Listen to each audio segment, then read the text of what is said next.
చేతకానితనం కర్మ.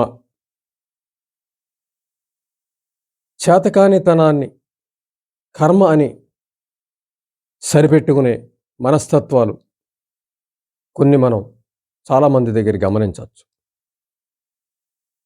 చేతకానితనం అంటే అసమర్థత.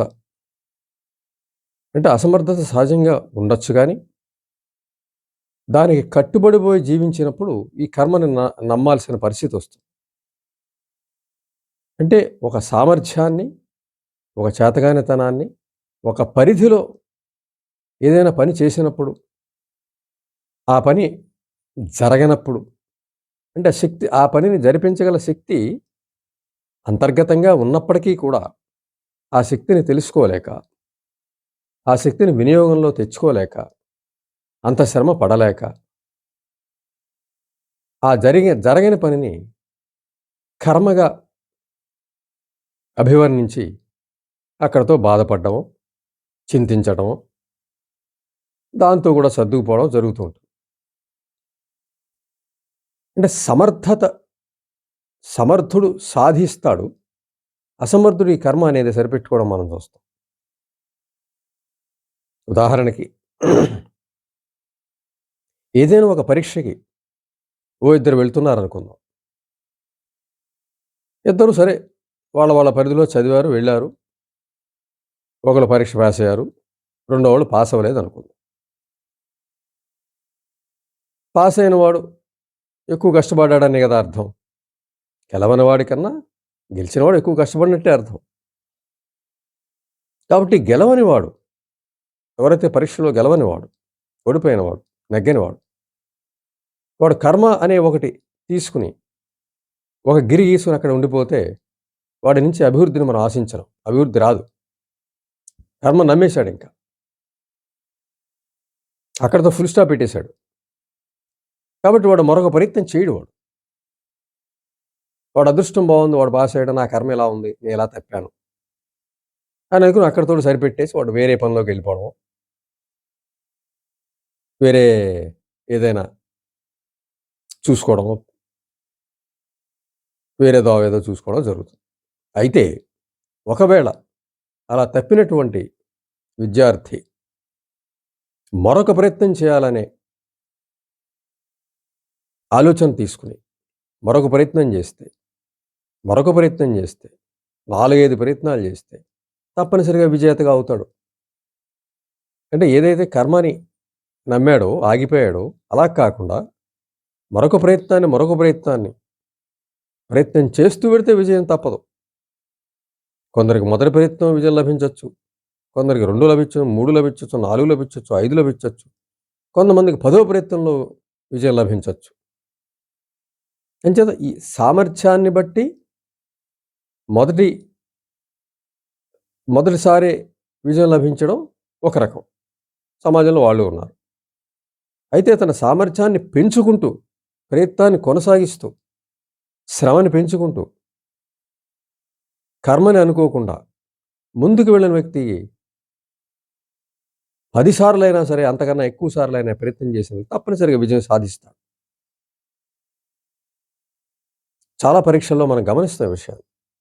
ఈవెన్ ఐఏఎస్లో కూడా మొదటిసారి వెళ్ళినప్పుడు విజేతలయ్యే వ్యక్తులు కొంతమంది ఉంటారు. 2వ ప్రయత్నంలో, 3వ ప్రయత్నంలో కూడా చేసి మరి విజేతలయ్యే వ్యక్తులు మనం చూస్తాం. మరి మొదటి ప్రయత్నం చేసి కర్మ అనుకుంటే చేతకానితనాన్ని నమ్మినట్టే, అసమర్థతను నమ్మినట్టే. నువ్వు ఒక ప్రయత్నంలో విఫలం చెందావంటే నీ సామర్థ్యం సరిపోలేదని అర్థం చేసుకోవాలి. కర్మని ఒక ఫుల్ స్టాప్ పెట్టుకుంటే ప్రయత్నం అడ్డుపడుతుంది. అది ప్రయత్నానికి అడ్డుపడిపోతుంది. అంచేత మరొక ప్రయత్నం ఎన్ని ప్రయత్నాలైనా చేసి విజేతగా నిలవాలి. అది విజేతల ప్రాథమిక లక్షణం. ఆ నిలిచి ఉండటం, ఆ ప్రయత్నాన్ని కొనసాగించడం విజేతల లక్షణం. ఏదో ఒక ప్రయత్నం చేసి వదిలేయడం, ఆ ప్రయత్నాన్ని కూడా మనస్ఫూర్తిగా చేయకపోవడం, అది కాదు విజేత లక్షణం. లేకపోతే 10 మంది దీనికోసం ప్రయత్నిస్తారు కాబట్టి, ఇది సమాజంలో మంచి పేరుంది కాబట్టి మనం కూడా ప్రయత్నం చేద్దామంటే సాగదు. నీకు పర్సనల్గా ఇష్టం ఉండాలి. నీకు పర్సనల్గా ఇష్టం ఉంటేనే మనసు నీకు కలిసి వస్తుంది, శ్రమిస్తుంది నీతో పాటు. లోకం కోసం ఏదో చేద్దామంటే అవ్వదు. అంచేత సామర్థ్యము, అసమర్థత మనం తీసుకున్నట్లయితే, ఈ అసమర్థత అనేది జయించాల్సిన అంశం కాబట్టి, దానికి కర్మ అనే ఫుల్ స్టాప్ పెట్టడానికి ఎట్టి పరిస్థితుల్లో వీల్లేదు. అలాగే వివాహ విషయాల్లో గూడా ఎక్కడైనా సరే ఈ చేతకానితనము, అసమర్థత ఒక ఫుల్ స్టాప్ పెట్టుకోదలిస్తే అక్కడ కర్మ వచ్చి పడుతుంది. ఆ కర్మ పెట్టుకుంటే అయిపోయింది అక్కడితో ఫుల్ స్టాప్. ఇంక దానికంటే ముందుకు తీసుకెళ్ళే పరిస్థితి ఉండదింక. అక్కడితో ఆగిపోవడమే. గోడ కట్టేయడమే అక్కడ. ఆ గోడ కట్టేస్తే ఆ సమస్య అయిపోయింది. ఇప్పుడు వివాహ విషయంలోనే మనం గమనిస్తే అన్నీ చూసుకుంటారు, అనుకుంటారు అన్నీ పెళ్ళవుతుంది.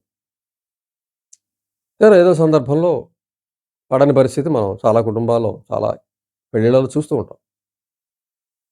సర్దుకోలేని పరిస్థితి కూడా వస్తుంది. పూర్తి వైరుధ్యాలుగా ఉండే పరిస్థితి వస్తుంది. సరే వాళ్ళు వివాహం దూరమయ్యారు. ఒక చోట ఉండకుండా అమ్మాయి పుట్టింటికి వచ్చేసింది అనుకుందాం.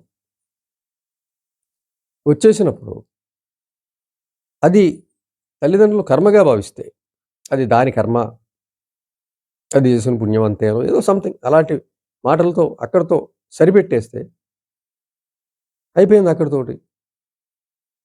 ఆ జీవితం అలాగే ఇంకా ఎండిపోతూ కొనసాగవలసిందే. అక్కడికి లైఫ్ ఉండదు. కర్మను పెట్టేసావు కదా అక్కడ. నీ ప్రయత్నాలు ఆగిపోయాయి అక్కడితోటి. నీ ఫర్దర్ ఆలోచన ముందుకెళ్ళదింక. ఆ సమస్య ఎలా పరిష్కరించాలనే ఆలోచన తీసుకోవడం నీకు కష్టం. నీ సామర్థ్యానికి మించిపోయిందది. నీ సామర్థ్యం పెంచుకునే ఉద్దేశ్యం కూడా నీకు లేదు. కాబట్టి అక్కడ ఫుల్ స్టాప్ కర్మని పెట్టేసావు. ఆ అమ్మాయి కర్మ అంతే ఏం చేస్తాం. అయిపోయింది. ఒక జీవితం అక్కడ ఎండిపోతూ అలాగా కొనసాగవలసింది. అలా కాకుండా ఆ సమస్యలోకి వెళ్ళి ప్రతి సమస్యకి పరిష్కారం ఉంటుందని చెప్పాం. అసలు పరిష్కారం లేని సమస్య సృష్టిలోనే లేదు. సృష్టికే అసాధ్యం కూడా. మన ప్రయత్నం చేయకపోతే, మన సామర్థ్యాన్ని పెంచుకోకపోతే, మనం తప్పించకపోతే ఆ సమస్య జటిలంగా ఉండొచ్చు. కానీ మనం ప్రయత్నం చేస్తే సమస్య పరిష్కరించబడుతుంది. అప్పుడు ఆ సమస్యలోకి వెళ్ళి ఏంటి సమస్యని పరిష్కరించాలని ప్రయత్నం చేసి కలవటమా, విడిపోవటమా అనేది ఒక ఖచ్చితమైన నిర్ణయం తీసుకుని ఇంకా కలిసే అవకాశం లేదని తెలుసుకున్నప్పుడు అక్కడ డివోర్స్‌కి వెళ్ళి అమ్మాయికి మరొక ప్రయత్నం చేసి మళ్ళీ వివాహం చేస్తే ఆ అమ్మాయి జీవితం నిలబడుతుంది. అది జరగాల్సిన నిజమైనటువంటి పరిస్థితి. అంతే కర్మని ఒకటి పెట్టేసి అక్కడ ఆ జీవితాన్ని ఇంక అలా వదిలేస్తే ఏమవ్వాలి ఆ జీవితం? స్వయంగా ఆమె ప్రయత్నం చేసుకునే దశలో సామాజికమైనటువంటి అభివృద్ధి లేదు కదా! తల్లిదండ్రులు చేయాలి గదా! అటువంటప్పుడు మరి ఆ తల్లిదండ్రులు మేల్కొని, ఈ ప్రయత్నం విఫలమైందనే విషయాన్ని తెలుసుకొని, మరొక ప్రయత్నాన్ని ముందు అమ్మాయి జీవితాన్ని నిలబెట్టవలసిన అవసరం ఉంటుంది. కర్మనే ఒక మాట పెట్టేసి అక్కడ జీవితాన్ని బలి చేసేస్తే, ఒక జీవితం బలైనట్టే. ఆ తల్లిదండ్రులు ఫెయిల్ అయినట్టే. అంచేత ఏదైనా సరే ఒక సమస్య వచ్చినప్పుడు 2 మన ఎదురుగుండా వస్తాయి. ఒకటి మరొక ప్రయత్నం, రెండోది కర్మ. మరొక ప్రయత్నం అనేది సమర్థుడు ఎంచుకుంటాడు. తెలివిగలవాడు ఎంచుకుంటాడు. చేత అయినవాడు ఎంచుకుంటాడు. ఇవేవీ లేనటువంటి వాడు కర్మని ఎన్నుకుంటాడు సులువుగా. కర్మ అని ఒక 2 ముక్కలు చాలు అయిపోయింది.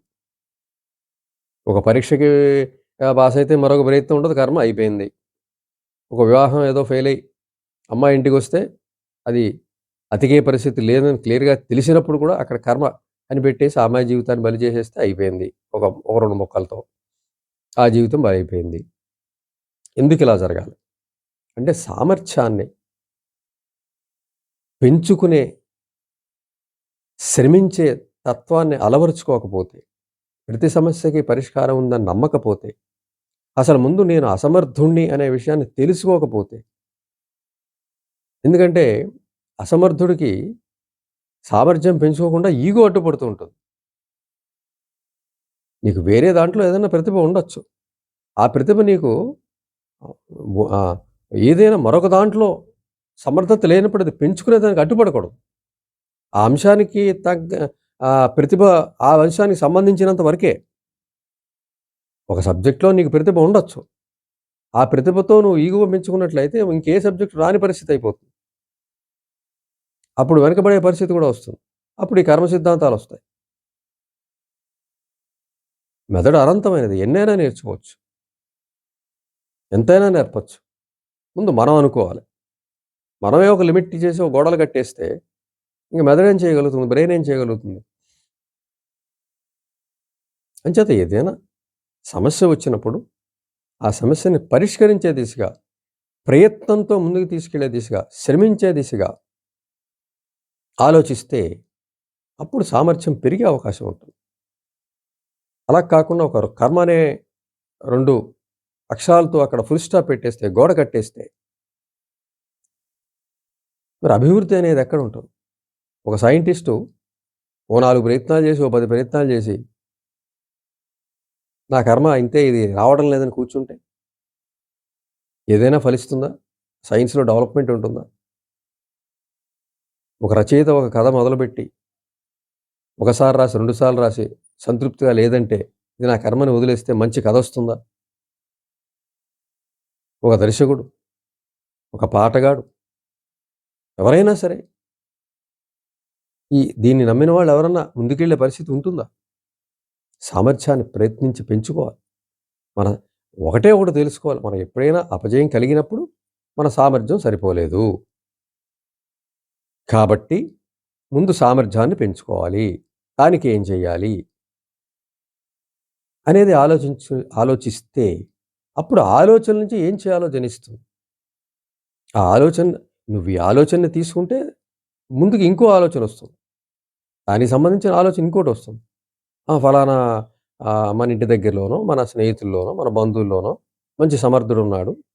ఆయన దగ్గరికెళ్ళి సలహాలు తీసుకుందాం అనే ఆలోచనొస్తుంది రెండోది. అక్కడికెళ్ళి సలహా తీసుకుని మరొకటొస్తుంది. నువ్వు ఒక అడుగేస్తే అలాగే ఇంకో అడుగు 1000 మైళ్ళ ప్రయాణానికైనా ఒక అడుగు ముందు వెయ్యాలి గదా! ఆ ప్రయత్నం మానేసి ఒక కర్మనే ఒకటి 2 అక్షరాలు అక్కడ అడ్డు పెట్టేసుకొని, గోడ కట్టేసి, నువ్వు జీవితాన్ని కుదించేస్తే అది జీవితానికి అర్థమే కాదు. జీవితం అభివృద్ధి పొందుతూ ఉండాలి. ఏది అడ్డొచ్చినా తొలగించుకుంటూ ముందుకెళ్ళాలి.